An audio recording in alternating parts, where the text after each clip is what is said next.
Hi, everybody. Welcome to Mark's Backyard Birds, an unscheduled or a rescheduled Thursday live program. I apologize for catching people off guard, but Melanie and I are going to be out of town for like 10 days or 12 days. So we will not be on next Thursday night, at least the next Thursday. Or the next Thursday. So we felt like we should get this live in so we're not missing like 3 weeks in a row live, which I'll have programs posted on those days, but it just won't be live for a couple of weeks. And then we'll get back on schedule. So welcome, everybody. I see people are jumping in and commenting. My name is Mark McKellar. I am a wildlife biologist and owner of the Backyard Bird Center in Kansas City, Missouri. If you are new to it, and over here off camera with her hands going to show, there she is. She showed her face. My wife, Melanie, and she's doing all the technical stuff. And tonight we've got some technical stuff that we're going to have to do. So you can be patient with us. We think we haven't figured out what I'm doing tonight. The topic is wood warblers, and our New World warblers, as they're called, an extremely popular group of birds among bird watchers. They in this country, once you really especially get out beyond your backyard and really start bird watching, going on bird hikes, things like that, and really gain an appreciation for the birds that are out there beyond your bird feeders, most people fall in love with the wood warblers. So I'm going to do a little basic, and I've got, believe it or not, I got 30 species I'm trying to cover tonight, and 60 minutes. You do the math. That's 2 minutes per bird. So that's going to be really tough. My original plan was to do the songs with them, but I just don't have the time to squeeze in. So I'll do a whole different program with warbler songs that we'll do. But tonight, this is all about the visual identification and kind of where to look for these birds and hopefully when to look for them. This was originally a PowerPoint presentation that I did for the Missouri Master Naturalist group here in Missouri. And I of course, I targeted this group, but to about the timing of arrival and identification of the wood warblers as they come in, because most of them spend their winter down in the tropics. And so they come in spring migration starting now, the early waves, and I take it through waves, the early wave, the middle wave, the late wave, things like that, and try to help you with identification. But first off, I wanted to talk about what wood warblers are. What do we mean by that group of birds? Well, the wood warblers are small, insectivorous, mostly very active little birds, and a lot of them are boreal, up in trees and high up in trees, but there's a wide range of tree species that they feed in, and in migration they can turn up just about anywhere. And there's desert ones that occur in the deserts. There's one they fill about every niche there is in North America to find the insects that they prefer when they come back for nesting. So we're going to cover quite a few birds. Why are they, one of the reasons why they're so confusing to a lot of people, we're going to talk about that too, because not all of them have the name warbler in their name. So whenever we're out on a bird hike and I say, oh, there's a Louisiana waterthrush, and people go, oh, waterthrush. And I said, it is a warbler. And they go, what? It's not in the name. So we're going to talk about some of that and the reason they're really confusing, but just an absolutely beautiful group of birds. And I hope you're going to enjoy the program. And we're going to, once I get going, we're going to check in with folks a little bit. But once we get going, I'm going to have to keep going. And I'll save questions at the end. Like I said, it is going to be a fast pace to try to get to a lot of these. Let's see who all's here. Sandy, welcome. Jake. Down. Sandy. Yep. That was me. Hi, Melanie. There's Melanie. This is new. We'll just display. That's what I've not seen this before. They must have had an update. All right. From Michigan, welcome in, Ramon. All right. Beautiful black and white world. That's correct. The title bird tonight, the picture, my friend Brian took that picture. Where are you going? We are going on a cruise. Fly out next week, and we're going to go to Grand Cayman Island, Aruba, Bonaire, and Curacao. I'm going to get the bird on at least a little bit on all the islands, but Grand Cayman and Curacao is where I'm going to do more serious birding. Look for it. I have a goal of about 20 live birds on the trip, so I hope that'll work out. Hey, Kurt, right down the street here. Boston guy with Massachusetts. And hello, Ruth from Lee Summit. Yeah, you did make it on. She was at the store just a little bit ago. Kurt and Carrie, my store manager and good friends. So Maria Petrie from Morrison, Illinois. All right. Keith from Houston, welcome in. They're the real regular. Hello, Bill Trelk from Texas. Have we seen a few warblers together, buddy? Yeah, Bill Trelk and Ruth Simmons were my original bird watching friends here in Missouri and back in '93, and we chased many a warbler together, Bill and Ruth and I. That's me telling them the next. All right, getting back on schedule. Hello, Carol Erickson.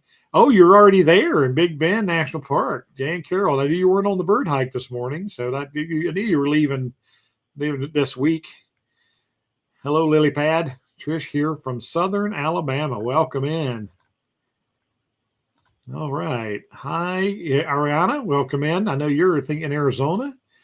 Oh, Lisa. Yeah, Lisa contacted me this past week. She's asked about warblers more than once and said, we're going on the trip to Point Pelee, and now are you going to do the Warbler program? It just so happens I have it on the schedule for this week. Absolutely. Oh, absolutely. Glad to do it. That's it. I never will forget. Bill and I were birding one spring in Weston Bend State Park, and we were driving on the entrance road on the way in, and in a bush off the edge of the road down low were was it 2 or 3 Blackburnian warblers in this bush, and we'll cover them. You'll see how gorgeous they are. So yeah, that's a hook bird. That's a good place to stop because it's 7:07. Okay, we got to get going. Thank you, everybody, and we'll get to you. Hello, Steve. Welcome in. I hope you like this. Got males hummingbirds fighting. Good. Greg, James, welcome in. Hello. All right, trying to get everybody in before we start. Greetings, Ellie. Curacao is pronounced Curacao. Oh, I knew that the little squiggly line under the C meant it sounded like an S. I can't say it right at all. Yeah. Manalpa, New Jersey. Black and white one in a maple tree last summer. So beautiful. Absolutely. All right. A northern mockingbird friend that really trusts me. Yeah, they definitely can be tamed. No doubt about it. Okay, so she says she went to Bonaire, so that be the last one. Ooh, Bonaire, yes. 40 years ago on a scuba trip. Yes, a lot of people go scuba diving in the ABC Islands down there for sure. All right. Hello, Andrew. I see you're checking in here. Yes, not native to Curacao, but they are there and impressive birds. Thank you. Okay. Yeah. All right, Andrew. All right, now we're going to get going. Be patient with us because we got to switch things. I do too. Like I said, this is new. It surprised me, James, when it popped up tonight. So, all right, we're going to go. We got to do a couple of technology things here. So I've got to share the screen. Oh no, I got to share. No, I just go to here. Ooh, pulled up. Had the stage. All right, and then I got to go over here from the beginning. And then you just click. Just click this. Anyway, yeah. Oh, there it is. Okay. All right. So, like I said, I did this program years ago I couldn't do every bird, every warbler. There's like 38 in the eastern part of the United States, and I've got 30 in this program. So how I arranged this program was by how timing of how they arrive. So that's my my logic in doing this the way I did it. So let me see how we're going to do this. Where do I hit? Do I hit interest enter here and it'll change? No, we got to go to this screen. All right. So there, I did it. You did it! Yay! So you got to watch that screen. Okay. And my name for the bird is up at top, and the real name for the bird is underneath. And I call him the early warbler, the wax myrtle, which we call their name for in the southeastern United States. These birds can digest wax, and so they can actually survive off of berries and colder temperatures where a lot of these birds cannot. Like I said, most of these birds are insectivorous. So I'm sorry, the other Magnolia is the other one with the yellow rump. But this bird, they have a western counterpart. This is the yellow-rumped warbler. Yes, we called them butterbutts in college too. For those of you who are going to tell me that, because yes, it's a hard name to resist calling them that for sure. So the yellow rump are the first to arrive. We even sometimes have them on Christmas bird counts here, but especially in the southeastern U.S. They're really common down there in the winter months. A lot of you guys have them at your bird feeders in winter, which is really cool. I've never had one at my bird feeder, but that's great. And they'll eat sunflower chips and hulla seeds, but also mealworms if you put those out. So, and the bird on the right is a winter plumage bird. So what they look like in the winter, and we're now seeing they're transitioning into the breeding plumage, which is the bird on the left. Gorgeous birds, hop around, very active. We usually see them in groups here in migration. That's how they migrate. But they're going to nest way north. So yes, that rump patch is a dead sign that you've got a yellow-rumped warbler, and especially with just the little wing patches underneath. That is one of the easier warblers to cut your teeth on and start to learn. So the yellow-rumped warbler. I call it, and now this is the one I gave an example of that doesn't have the name warbler in it. This is a Louisiana waterthrush, but it is a warbler. It's a member of the New World Warbler group. I call it the bobbing waterbird. They walk along on the rocks, and then they love streams, and they don't dive under the water. They may dip down to get a bug or something, but the dipper is the only bird that does that completely under the water, walks on the bottom and comes back up. This guy walks along with a herky-jerky bobbing fashion, which is really, really cool. They are one of the earliest arrivers. They start singing typically in March here, in early March. They have a loud song. And my theory is, the water birds tend to have louder songs because their voice has to carry over the bubbling water sound and the waterfall kind of sounds. So they have very loud songs when they blast them. And it's so fun when we go on our spring bird hikes when they're singing.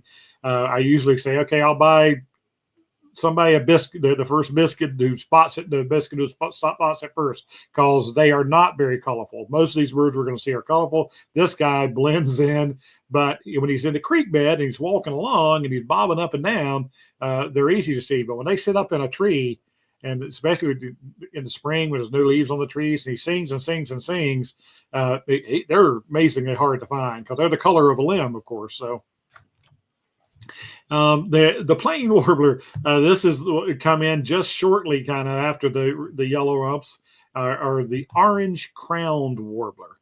And everybody looks at that bird and goes, there's no orange crown on it. And it visibly, and I've only seen the orange crown on orange-crowned warbler once in the wild, and it was upside down. And I don't know if the wind blew it, but I actually could see the yellow spot on the top of his head. But they're very, very plain birds, and that's probably one of the most descriptive things about it, is it does have this dull orange gray look to it, and they have a faint eyeline. The bird that most people confuse it with are Tennessee warblers. I remember bird banding one year. I always tell a story of Ruth in there, as she came up to me, and they had caught one in the nets, and when I got there, she said, "Okay, you got to identify it." They got the bird. I said, "Okay, we think we know what it is," and she said, "Tennessee warbler." And I looked at the bird, and I took my finger and I rubbed the feathers on top of his head back, and it popped the orange color popped open. I'm like, oh, okay, the orange crown warbler. So these birds feeding notoriously hang upside down, which is pretty cool. You learn these little things that help you when you're bird watching. Those little things that, oh, that guy's hanging upside down. Look at it, really plain. So it leads you to them. So, and then one of the very first bird songs I ever learned. This is and there's there's different ways to pronounce things, and this is one that the way I learned it, and what most people say. So I call it the sycamore warbler because yes, in the springtime, they are really strongly in sycamores, high up in sycamore trees. But they do, like the one on the left is at my friend Lisa Owens' house. It comes every spring to this hummingbird feeder that have the bee guards popped out of it in this northern Paurula is drinking the sugar water from the hummingbird feeder. So it can happen.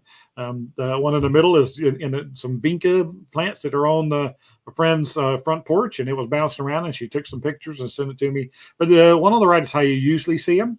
Up in the tree, you see them from underneath, and you see that necklace. That necklace is actually red and blue together. It's actually very cool. And they had the broken eye ring, beautiful color of blue, and the yellow.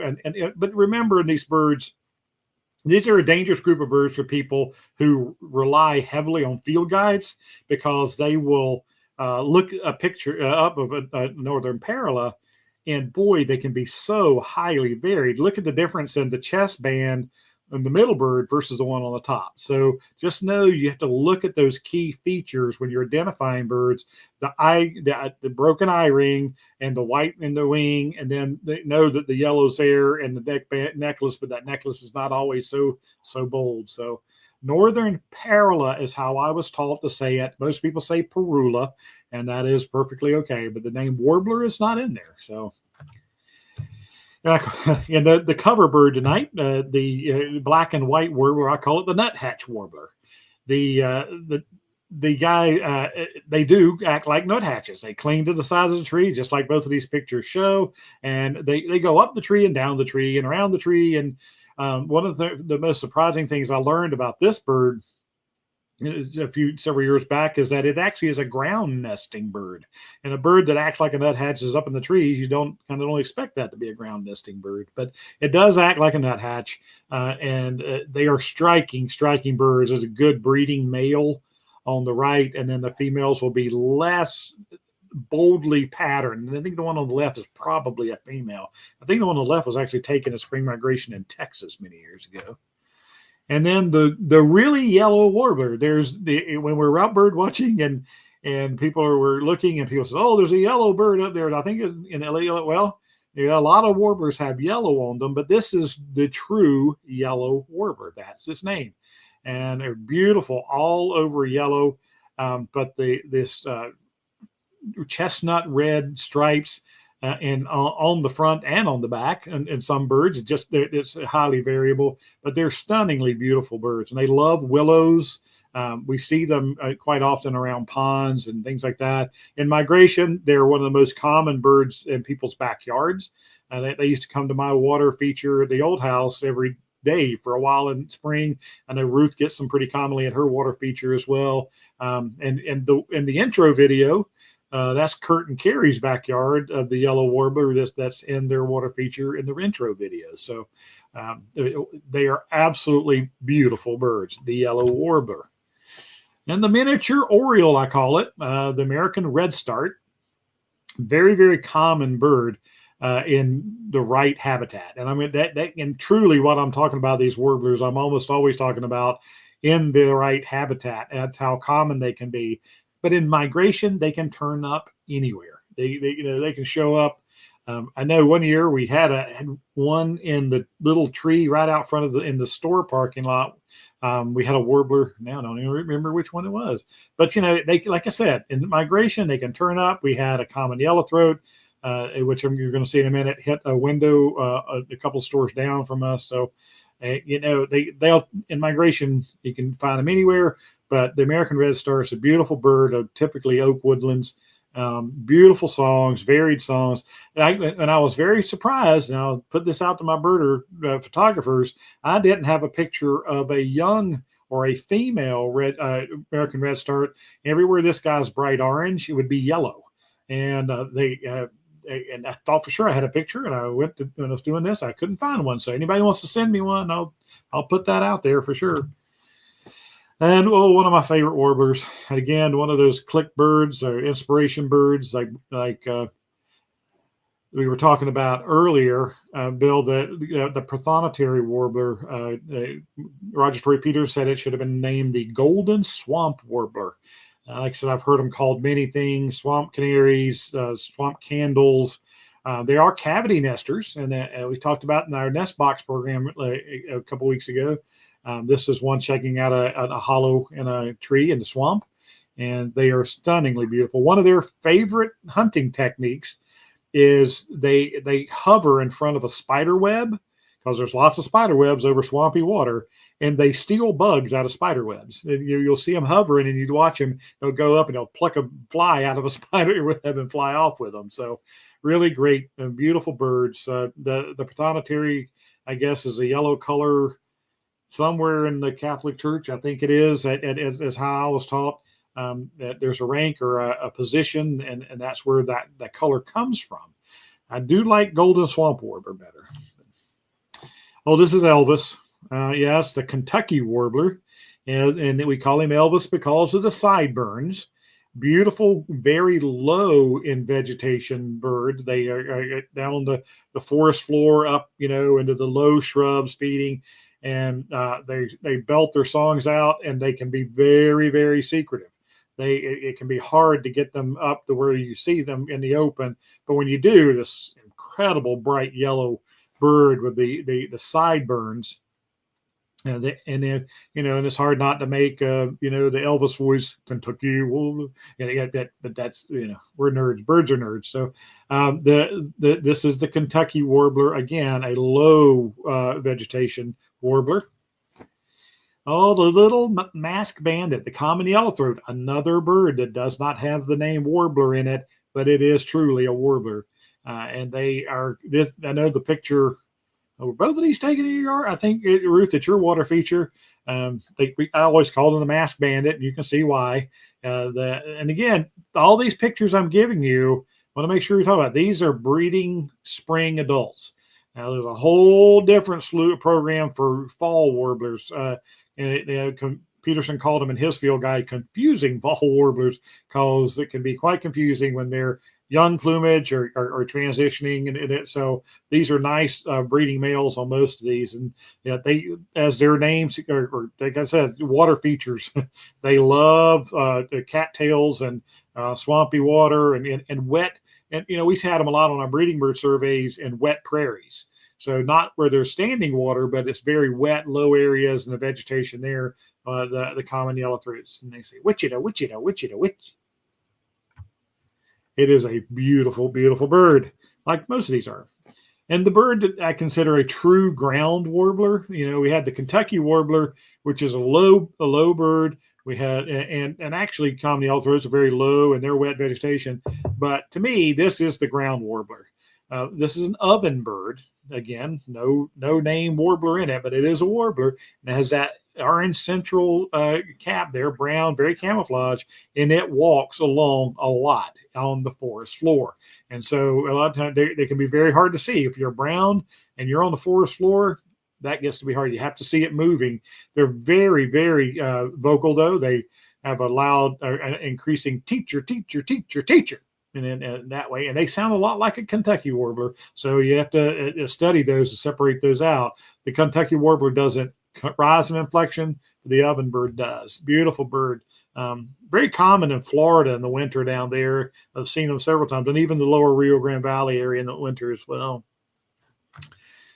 Oh, one of the most beautiful warblers there are, and I'm sorry that I don't have a really great, crisp picture of one. But the cerulean, of course, which it makes you know is blue, I call it the maple syrup bird. And the reason I do that is because these birds have been declining rapidly over the last many years. And some of the new studies coming out in Missouri and the Ozarks, hopefully they're doing better than we thought a few years ago. But I learned several years ago that they like maple forest. So I say, if you want to save the Cerulean Warbler, drink maple syrup. Because the older maple trees that produce maple syrup are strongholds for the Cerulean Warbler. They're absolutely beautiful. They have this beautiful necklace. And again, we have little pockets in Missouri of them nesting here, but much further north, it is where they mostly nest. But the Cerulean is a stunning bird. All right. Again, I love this bird. The worm-eating warbler. Okay, every one of these birds eat worms, but this guy got the name worm-eating warbler somehow. But they can be hard to see because they do like very steep slope hillsides a lot. And not a lot of people bird watch on the steep hillsides, but we were lucky to get this bird at an area up at West of Penn State Park. and it was sitting out on a branch, just like you see right there on a steep hillside, but close enough to where we were up on the trail that we could see down on him. You see on the back of him, and they do have that uniquely striped head. And they, again, the key to finding these birds is learning their song. So we'll do a whole program on that. So, how about this bird for a stunner? This is a hooded warbler, and and you can see where that name comes from. Because we associate the hood being black. Well, this is definitely a hooded warbler, and the reason I call it the cat call warbler is when I had to learn bird songs in college. That's how I remember this one, because at the end of its call, it typically ends with a. So they have very varied calls and strong dialects from place to place. But I remember the ones in Pennsylvania didn't sound like the ones in North Carolina that I had learned. But typically that a cat call at the end, and they can be very secretive. I've seen them, deep in vegetation and not wanting to peek. We were very lucky a few years we had them nesting at Weston Bend State Park, where we bird watch in the spring a lot. And they had like 4 or 5 that were up on territory, and they lasted up there for about 3 or 4 years. Very dependable. Very, you can see them jump out in the open. Now they're gone. Haven't heard them now for the last several years. And unfortunately, some of the slightest habitat change we can lose these birds. Worm-eating warbler is another one. They, parks, they used to nest, and we used to be able to go find them every year. Well, they come in and they clear out some trees, and so that people can see the vista in the distance. Well, they took out where those birds were nesting, and of course that chases them off. So these birds face this every day, and returning to areas where they don't have habitat anymore. So the hooded warbler. And this is the one earlier, the second bird I showed was the orange-crowned warbler, and I called it the plain bird. Well, the one you can confuse it with, the one that Ruth was talking about that day, is this bird, the Tennessee warbler. And yes, they do show up at Oriole feeders now and again, especially on the citrus, or people have them eating fine sunflower chips. You guys down in Texas, especially the East Coast, I know down in Florida, I get them even going at bird feeders down there. And I call it the ticky warbler because that's truly its call. Ticka, ticka, ticka, ticka, ticka, ticka. It's very, very ticky and quick. And, they're actually very common in migration. No, they don't occur overly in Tennessee, but that's when you have named birds after places, that's what you're going to get asked a lot. Oh, they must be all over Tennessee. Well, not really. They pass through Tennessee, but they don't occur there more than about any other state. Now they nest up north, mostly in the boreal forest, so much further north for their nesting. And this is the Nashville Warbler. So the Nashville Warbler must nest in Nashville, right? Now, the Nashville Warbler, I call him Mr. Eye-ring. It's one of whenever you see them up in the tree and you put your glasses up, one of the things that will pop out at you is this bold white eye-ring. The yellow, it has a gray hood, little red spot on top, but the yellow runs up from the belly, up under the throat, all the way to the bill. So it doesn't have a complete gray hood like a couple of birds we're going to see here in a minute, but this guy is up high in the trees usually versus the other 2 hooded ones which are very low into the ground. But the Nashville warblers are very common here in migration, especially in fall migration. We see a lot of them, but the Nashville warbler starts. It has a hybrid. It is not completely ticky, but it ends ticky. So it starts kind of whistly and then ends with the tick. So you can tell the songs are close to the Tennessee warbler. So Nashville and Tennessee, it can be confusing, but they're pretty common Eastern warbler as they move through here.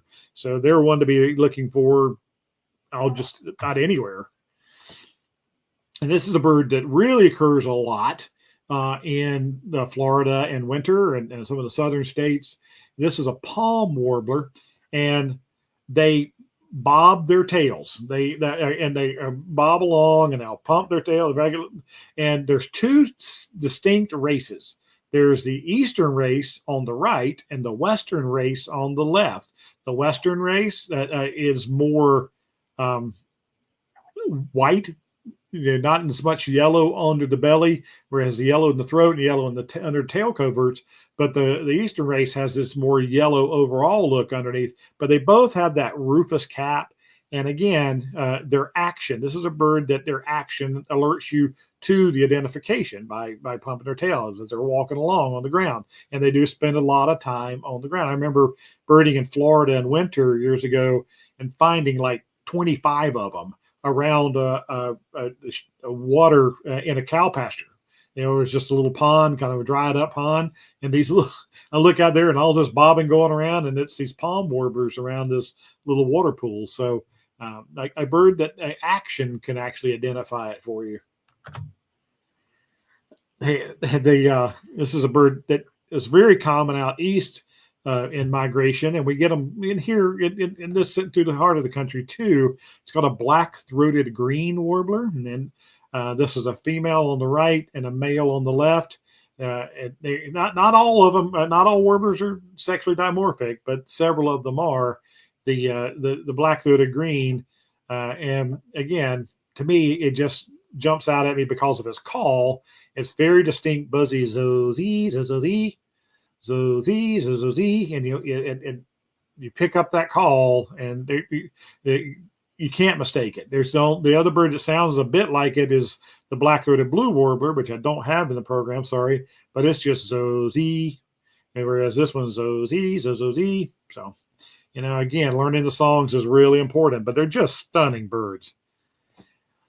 Oh, one of the most beautiful warblers of spring to me. The Magnolia Warbler, I call it the black and gold warbler. Beautiful, brilliant yellow, and just like how striking the black is on that chest.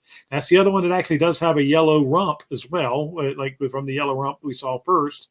But you can't mistake this, not with this brilliant yellow underneath, up through the throat, and then the black stripes on the chest. Magnolias are very active little birds, and they're, to me, it's one of my prize warblers of the spring when I get to see them. What part of the country for that one?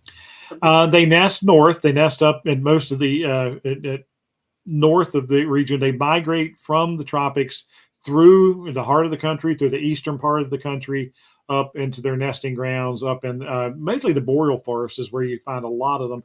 And you notice I'm saying boreal forest on a lot of these. Well, these birds, remember, they time their migration so that when they get to their breeding grounds, they're timing it so that their favorite insects, and they can be very specific to spruce budworms or white spruce bud or hemlock or insect things associated with hemlock trees, things like that.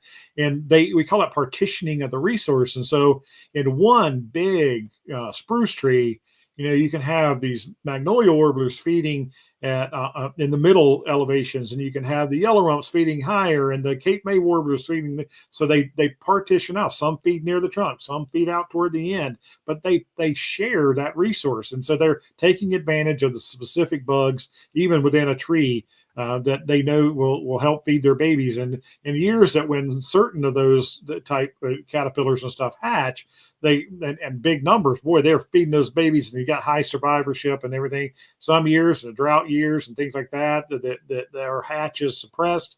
You can be hard on them, but absolutely stunning bird. I hope to see they're in that middle wave of warblers, I call it.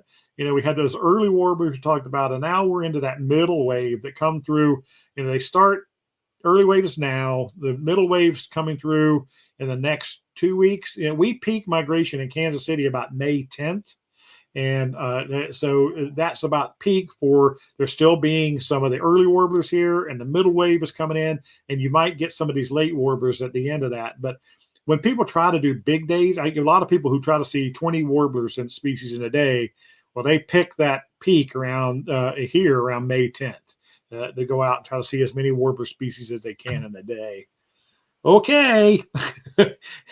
One of my favorite warblers of all, and like Bill said, it was his inspiration bird. The Blackburnian Warbler, I call him the old fire throat. That yellow-orange on that throat is so hard to capture in painting and capture, even unless the lighting's perfect on it. To see that in the field, it just to me, it's almost a knee buckler. I love Blackburnian warblers. There's a couple of birds, I've always in my life, I always said it isn't spring migration until I've seen a Blackburnian warbler and a scarlet tanager, two of the most beautiful birds in the world to me. These guys, unfortunately, I said that Bill and I saw those on the side of the road. Typically they're high up in oak trees, and so usually you're getting to look at this bird from underneath, and they're high. With age, my high pitch range is not nearly as good, and it never was great. But the last part of their song is so high pitched that most people cannot hear it. It just goes away. It's a 3-part song, and that last part, unless you have really good ears like Ruth, then you can hear it. But most people just hear the first part of it, and sometimes think it's something else. But they're stunning birds, and you're great if you see them with the leaf out isn't far along, so you can see them better. If there's heavy leaf out early, it's really hard to find these birds up in those thick leaves and trees, but you can. You just got to be patient and watch for movement and get your binoculars on them. Remember, one of the first things I tell my groups when we're out bird watching in the spring is warblers sit still long enough to say, "Hey, isn't that oh crap?" And that is basically it. They're moved on to the next limb. And Ellie has told me that I don't do nearly a good enough job promoting binoculars, that I need to tell you people how important binoculars are to enjoying bird watching, in your backyard. But when it comes to warblers, I'm telling you, it enhances the experience so much. And we'll put a link in the binocular programs, but remember, 8 power binoculars give you a wider field of view versus 10s, which are much narrower. So 8s are great with active birds like warblers to be able to find them. If they chopped over a little bit, you still have them in your field of view. Whereas 10s, they move over a little bit and you've lost them. Now that's Ellie. I did my due diligence on binoculars. So the reason I have the male and female here is one, yes, sexual dimorphism, but the female Blackburnian on the right looks so different than the male that for many, many years, this bird was considered its own species. They actually thought it was, and they named it a hemlock warbler. So we had the Blackburnian and hemlock warbler. Only thing is, the hemlock warbler was a female Blackburnian, and it took a while to figure that out in the ornithological community. So that's the reason what a prime example of sexual dimorphism there, and fooling people for a long time. All right. Oh, the little black chapeau, the black-crowned warbler, the black-capped. The Wilson's warbler is a little bird, all yellow, but that black cap on top of the head, very active, low vegetation. You guys out west, if you're in Colorado, I've never been anywhere I've seen more Wilson's warblers than in the bushes along mountain streams. They love that habitat. Orange crown warblers and Wilson's warbler just really common out there. So, but here we only get to see them in migration, and they're very active, bouncing around. And we, again, this ones that, of course, we all love to see any of them. But Wilson's warbler, cute little guy. And then I promise those gray hooded warblers, the ones down in the low grass or along the ground. There's 2 that are pretty prized birds for a lot of people. This is the morning warbler, and not the time of day. It's more the black band right here on their just below the gray hood. And some more looks like people thought it looked like a morning band. And somebody they're sad or morning one, but they show that they're completely gray hooded with that black in the eye, yellow body, but that black band across his chest. And they're very vocal, but they're usually down in wet grass, like in the forest, down near a creek, and there's tall grass all around. That's a great place to look for them. A beautiful, beautiful bird. And I love now we're getting into the late warblers, the ones who come through later. The morning warbler is classically a late migrant bird, along with his cousin. They're called the Operonus warblers. Is this bird? I call it the prize warbler. I know people who have 600 plus life birds that don't have a Connecticut warbler on their life list because they are that secretive. They are, they'll be blasting the song out and they'll be in vegetation 15 feet from you and you can't find them because they're skulking around on the ground, walking around, and usually mostly time in creek bottoms and low areas. I've had friends sit on a park bench one spring, and we came up and saw him there, and he heard the Connecticut warbler. I said, "Oh, Connecticut warbler." He said, "It's been calling for an hour. I ain't caught a glimpse of it." He said, "So I've been sitting there waiting on it, and then looking for it, waiting for it to walk out or hop up." So Connecticut warblers are absolutely stunning birds, and they have that gray hood. They don't have that dark morning band like its cousin, but they do have that bold eye ring. So, and they're a good sized warbler. Again, late warblers. We know that migration is tailing off whenever we see and hear the Connecticut morning warblers. And what's considered, well, this one it's kind of late, but mid to late, the Chestnut-sided Warbler, which has that yellow cap on top. Very striking birds. And these birds like secondary growth. These birds actually increased in numbers with logging because they like young growth of forest, young trees versus old mature trees. So whenever there was a lot of logging going on in this country, we saw this increase in chestnut-sided warbler population. So another really beautiful one, absolutely, unmistakable when you learn the patterns and you see it. It just stands out like so many different warblers do. Is not, you don't confuse them with anything. But the chestnut-sided warbler, great middle bird, and then the northern water thrush. Now we talked about the Louisiana water thrush at first. Remember, I told you they prefer streams and creeks, moving water, and they're here very, very early. Well, northern water thrushes come here through the mid to late migration, and they like still water, but they prefer to be like kind of almost in stagnant water areas. But you do have to listen to the song. It's the best way to separate them. But if you get really good photos, like if you have the ability to do that, you can see that throat. And the amount of striping on the throat can separate them out. And the color, they say, oh, one's more buff colored and one's more white colored. Boy, just too much overlap. You can't rely on that. But listen for the song because that's what's going to really tell you what they are. And like I said, the Louisiana water thrushes are usually singing a lot from early on. And then they're actually toning down on song whenever the northern water thrushes come through. So, again, it's a warbler, just doesn't have the name. Oh, this is a tragic story of two cousins. On the left is the blue-winged warbler, which a friend of mine texted me that he had one today singing in the south part of Kansas City at an area. And the other one is the golden-winged warbler, which is, again, one of my favorites. Beautiful birds, but they are closely related. And they sound alike, bee buzz of the blue wing and bee buzz buzz buzz of the golden wing. The problem is they're interbreeding. The blue wing is a much more dominant bird, and it tends to mate with golden wing warblers. And there's the fear, and there's a lot of studies going on that they're actually breeding the golden wing warbler out of existence. So it's a sad story, and habitat has a lot to do with it. They're crossing over more than they ever have because of a lot of cutting.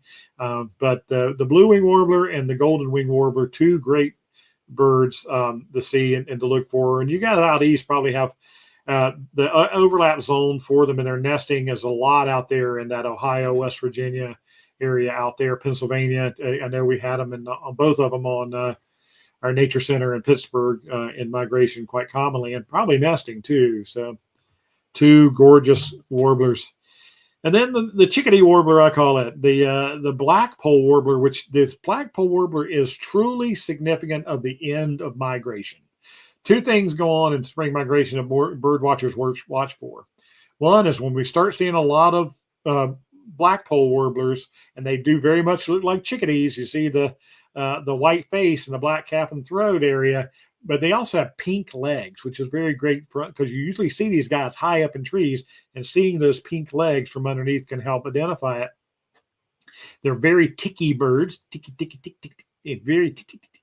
And they're about out of my audible range anymore. Now, with my hearing aids in and I'm right under them, I can hear them. But boy, they have a really, really high pitched song, and they come through at the very end of migration. The other part, black poles and also female warblers.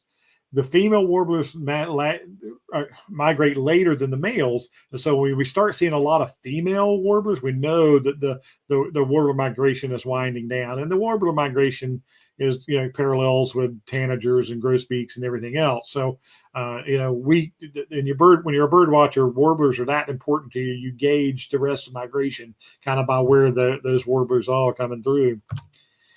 And then the not really a warbler. The yellow-breasted chat is so unique. Yet they didn't know where to classify this bird for many, many years, so they put it in the warblers. But and so a lot of people with older field guides, and when they learned warblers a long time ago, they included yellow-breasted chat. It is not a warbler, but it kind of acts like them, and it sounds like a catbird. It makes all kind of sounds, clicks and clacks and buzzes and things like that. Actually entertaining, and it's large. It'd be the largest warbler if it were a warbler, but that's a bird that fools people. And if like I said, depending upon the age of your field guide, it may still have them within the warbler family. And then, guys, I don't have time, like I said, do any of the Western warblers. We'll do a program on those, I promise, in the future. But this is my favorite warbler of all, the red-faced warbler, which is to the southwestern U.S. and seen them in canyons and mountains in Arizona. I absolutely love them, red-faced warbler. So that's a teaser for the Western warbler program that we will definitely do in the future. All right. How do we do? I don't even know what time. Okay, so yeah, there we go. It is 7:46. We got about 15 minutes for questions and answers. So, all right. But we want to show them that one chart. Oh, I wanted to show you this. Yeah, this is I did. Now, what do I have to do? Okay, hit present. Present, and then stop screen. Yeah, and then do it again. Do it again. Just give share us screen. Share screen. And then window, and this one. Yes. Okay, share this. Okay, now this is a chart that I did many years ago for basically this PowerPoint that I just did for you. This is the Eastern Wood Warbler migration through our area, and I've got the habitat. I've got how frequent they are, something that can help you the key in on the identification. Whether they nest here or not, and I got it color coded. But remember, this is for Kansas City, so this will apply to a lot of you. But we're going to put a link to this on in the description below. Maybe not tonight, but we're going to do that within the next couple of days to put a link in so you can download this if you want to help you with a cheat sheet. So hopefully that'll be helpful to you. All right. So now what I do? Stop share. Stop share. We'll get back to here. All right. Okay. Now we're back. So, boy. Should we just start at the bottom and go? Yeah. I don't know because I don't know so many comments. All right. Let me get back. James Bandis. Love the new banner. I think that's where we're that's right. So exactly Jolie. Right. So we're going to get through here. Hi, Jolie. All right. You want to take over here? So, yeah. Hi, Jan from Belton. Sounds down the way. Yeah, that little thing's in the way, isn't it? All right. Such special, beautiful, and colorful. The diversity is fantastic. Well, I did not know there were 38 of them out. Absolutely, James. I say, once you start actively bird watching, you will fall in love with the warblers. That's guaranteed. So absolutely. They've inspired many people to take up bird watching. Oh, Andrew's here. Oh, my goodness. You were late to that. Hopefully you got in before we started the program. A yellow rump in my covered bluebird. That's right. Absolutely. Yeah, they will eat mealworms. And it amazes me, James, that they're wintering as far north as New Jersey now. They wasn't too long ago. That wouldn't have been, you wouldn't have seen that, but things are changing. And pine warblers. Yeah, I didn't have pine warbler in here because they are really not common in Kansas City. In this area now to the east, and we have in the South Missouri. But yeah, they do come to feeders. They'll eat sunflower chips and they'll eat mealworms. Absolutely. Hello, Jim K. from Minneapolis. I love the little Damascandas. I had one in my office one time, flew into the back door. Finger. Thank you, Ellie. Yes, I hope you like the program. It definitely that. James, you know what ceruleans are confused with because of the light. And remember, there's no blue pigment in feathers. And so a lot of people see them and they see the necklace and they mistake them for yellow-rumps from underneath because the striping on the sides and things. So yeah, they are stunningly beautiful bird. First Nashville and Golden Cheek today. Oh, are you in Texas? The Golden Cheek Warbler is a specialty to Texas and maybe a little bit into Oklahoma. The Magnolia, it is a stunner, absolutely. You have to learn them gradually, Jan. And of course, I got 40 years on you, but and you start learning and going out with groups like us that have people like Ruth and me leading the trips and things like that. They'll help you. We can reinforce what you're seeing and reinforce what you're hearing, and you just build the repertoire over time. Finally bought some good night company. Good for you to find that first northern flicker way up in the tree. Absolutely. Binoculars are critical. Absolutely. I'm glad you liked it, Mary. I hope so. Hello, Stephen Johnson. Did I promise I'm going to get to some bird watching hotspots. Stephen started not too long ago and has grown as a birder really fast. And now he's leading bird hikes for the local Audubon group. So the dedication to it and learning is there. Yeah, that I think Brian took that yellow-breasted chat shot on Fort Leavenworth when we were birding one day. Great. Thank you so much. Oh, absolutely. I hope so. Andrew's of 8 months. 8 months. Andrew's been a supporting member of the channel for 8 months. Thank you, Andrew. Really, really appreciate it. Absolutely, Steve. Thank you. I'm glad you, like I said, I know a lot of times these programs that are this type, not bird feeding, we don't get the audience that we do whenever I'm talking about feeding and attracting birds. So, but I hope enough people had asked. Hey, the chat will be very helpful, Mark. Maybe I'll finally get that worm-eating warbler. You know what? Worm-eating warblers will show up when you least expect it. You'll be looking up, and they move really slowly, so they're not rapid-moving warblers like a lot of them. And it'll be just creeping along, and you'll go, when you're finally, there's a lot of high fives when we get worm-eating warblers, that's for sure.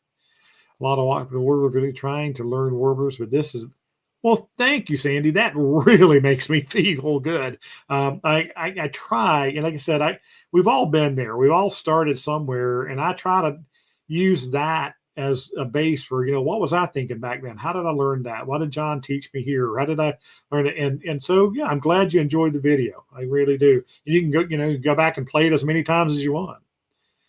Thank you, Lisa. I hope it helps on your trip to the Point Paley. You'll see a lot of those birds we just covered. Yes, we had a Vesper sparrow up in the open in a limb singing his heart out. And here, okay, Brian, it was one of the things that got us today. Everybody loves their Merlin app, and they put way too much faith in the Merlin app. But we had the Merlin app going, and every time the Vesper sparrow would sing, the Merlin app would change it. It would first it'd say Vesper sparrow, and it'd sing again. It'd say, what did it say next? Does it say song sparrow? Yeah, song sparrow. Then it would sing again and say Vesper sparrow. And then they sing again and say song sparrow. So believe me, Merlin makes mistakes. And that was a prime example. Look at that today. I may have many of these birds on my life list. Being out looking is great fun. Also fascinating. Foliage gets in the way. Yes, especially that's why in the early spring, whenever bird watchers try to keep track of where the state of vegetation is. Please slow down, leaves. Don't grow so fast, because seeing the warblers without many leaves is much more rewarding for sure. All right, where Lisa are you, Rick? Says, no, oh, Lisa, bird watching hotspots. That sounds like a great topic. Yes, and Stephen asked me to do that several months ago, and I promise I'm going to do it. And I'm going to break it down into different parts of the country. And of course, I'm going to do it from a standpoint of if I were going there, this is where I would go to look for them, or that's where I have gone in the past to look for birds I found to be great hotspots. So that's my plan, Lisa. All right. Hi, Rick. We've had pine warblers, and they are we're all around all winter. Yeah. I mean, climate's changing, folks. I mean, these birds are telling us. His Merlin had the wind chime with some kind of duck. Yeah, absolutely. Yeah, it gets fooled a lot, folks. So you can see why the people who officially record birds, they hate it whenever someone submits sighting and says, because Merlin said so. No, you can't do that. You have to make visual confirmation of the bird. All right. What did Lisa say? I'm sorry, but we didn't. Oh, that's where it was. The Merlinette. She had a Vesper sparrow. Oh, okay. Yeah. You didn't read that one. No, I missed that. Sorry, I was and talking. He said Merlin, not Maryland. Yeah. We don't want to blame the Maryland people. Amazing to see such beautiful. Never knew I lived. And again, Marianne, I like I said, I've done this 40 years now, and being out with people that are new to the hobby and getting out there and showing them like a Magnolia Warbler. And the reaction is always, oh my God, has that bird been here my whole life? Because, unless you're not going to see these birds typically, you can see them in your backyard, but it's not as common. Getting out in the right habitat and the right time of year, you got that 2-week window, which is coming up.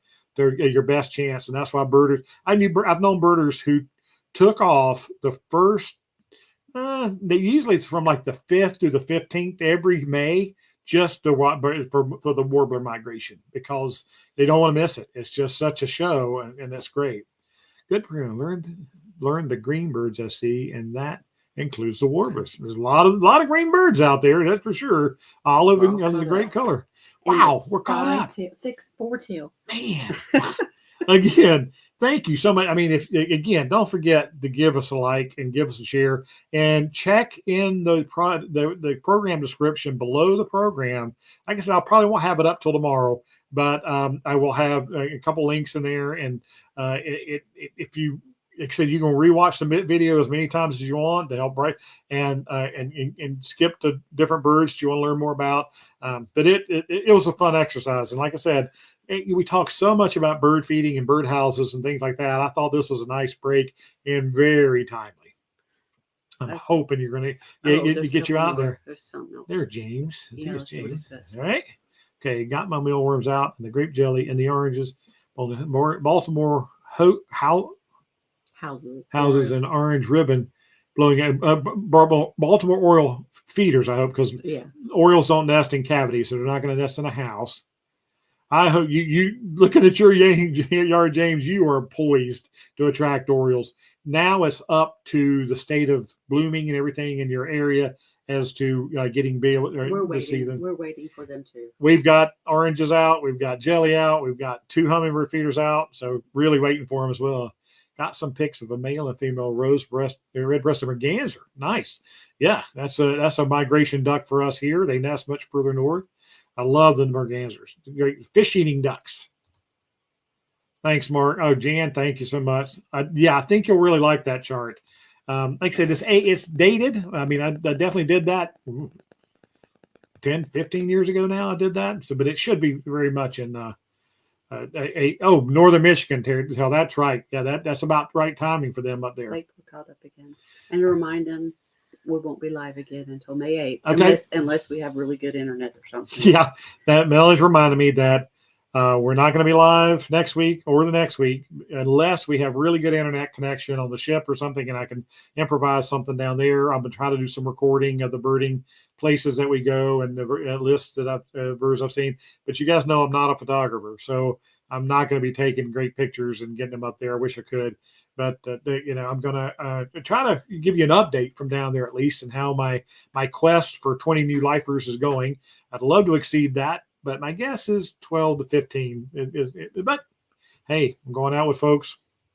A guy that really knows Grand Cayman, and a lady who really knows Curacao. So any Oriole show up here in the foothills. I do know years ago, birding up on Mount Pilot Mountain, North Carolina. I had Orioles in the breeding season a long time ago up there. So they do occur, but mostly I always saw them in migration, especially fall migration. I saw Orioles passing through south along the coast in that area, but I haven't lived there in 30 plus years. So I'm not sure what the state of their breeding is in North Carolina now.